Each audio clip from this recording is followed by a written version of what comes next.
នេះជារបៀបភ្ជាប់ប្រភេទដុំ Wi-Fi ចល័តប្រើជាមួយនឹង SIM ប្រភេទ Wi-Fi 6សម្រាប់ដុំ Wi-Fi នេះគឺងាយស្រួលភ្ជាប់ទេយើងដកចេញពីប្រអប់មកយើងដោតវាជាមួយនឹងព្រីភ្លើង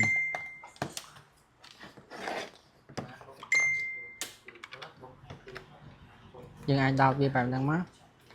បន្ទាប់ពីដោតរួចគឺវានឹងលោតភ្លើងនៅកន្លែងនេះឯងកន្លែងនេះវាឲ្យយើងចុចបើកយើងអាចចុចកន្លែងកន្លែងនេះមានប៊ូតុងចុចបិទបើកនៅកន្លែងនេះយើងចុចវាជាប់មកចុចតទៅលោតសញ្ញា Wi-Fi មកវាចេញបើកហើយនេះ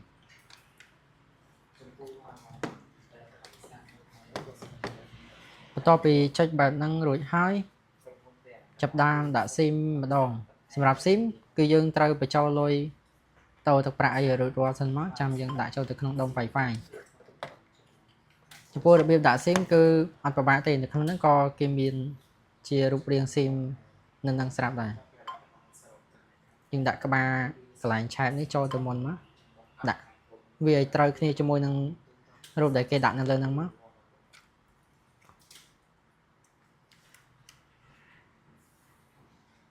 តោះមកយើងញាត់វាចូល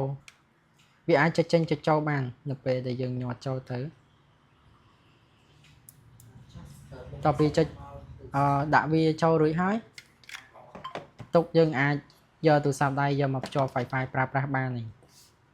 បន្ទាប់ពីយើងបានដាក់ SIM ចូលទៅក្នុងដុំ Wi-Fi រួចហើយយើងអាចភ្ជាប់នៅក្នុងទូរស័ព្ទដៃយើងប្រើប្រាស់បាននេះយើងអាចបើក Wi-Fi មកតមកយើងចូលទៅ setting Wi-Fi ហ្មងចូល Wi-Fi setting តទៅពីចូល Wi-Fi setting យើង scroll រើឈ្មោះដុំ Wi-Fi គឺវាមានឈ្មោះនៅលើដុំនឹងស្រាប់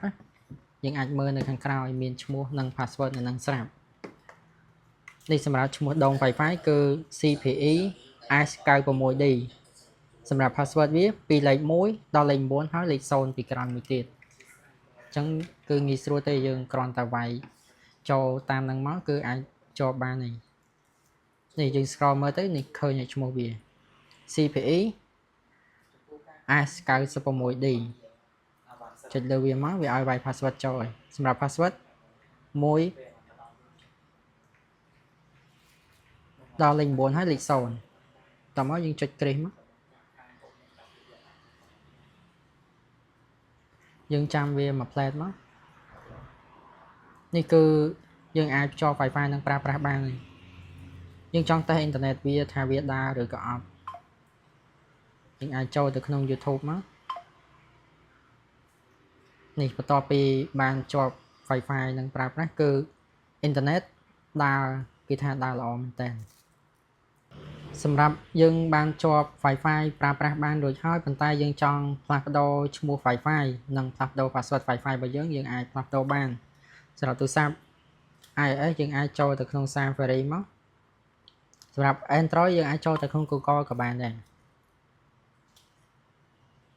តោះមកយើងវាយ IP របស់ដុំ Wi-Fi នឹងចូលសម្រាប់ IP វាគឺវាមាននៅលើដុំនឹងដូចគ្នា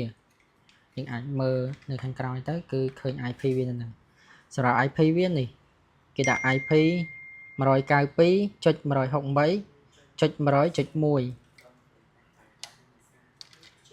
បន្ទាប់ពីយើងមើលរួចរាល់យើងអាចវាយនៅកន្លែងនេះតាម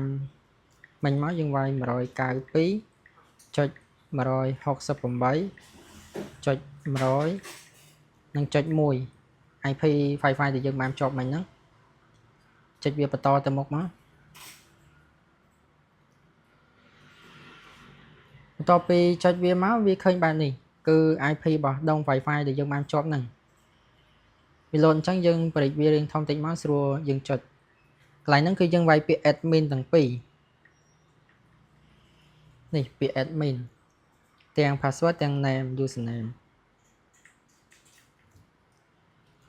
តទៅពីវាយរួចហើយយើងចុច login មកនេះបន្ទាប់ពីយើងចុច login វាមកវាលោតមកដល់កន្លែងហ្នឹងយើងជ្រើសយកអាត្បូងគេនេះពាក្យ Wi-Fi ចុចលើវាមកតមកយើងព្រិចវាធំមកស្រួលយើងមើលនឹងផ្លាស់ប្ដូរកន្លែងនេះកន្លែងឈ្មោះវាឈ្មោះ Wi-Fi ដែលយើងបានភ្ជាប់មុនហ្នឹងយើងអាចដូរវាបាន ដូចថាខ្ញុំដាក់ឈ្មោះតាមខ្ញុំចង់ដាក់អញ្ចឹងតទៅពីដូរឈ្មោះហើយកន្លែងនេះគឺ password កន្លែង password ហ្នឹងក៏យើងអាចផ្លាស់ប្ដូរបានដូចគ្នាយើងចង់ដាក់ password មិនគឺអាស្រ័យលើបងប្រើប្រាស់ខ្លួនឯងអញ្ចឹងដូចថាខ្ញុំដាក់ការ៉េ1ការ៉េ2តទៅពីដាក់រួចហើយយើងអាចចុច save វាមកតមកយក yes នេះពេលវាយើងចាំវាតតែវាចេញ success អញ្ចឹង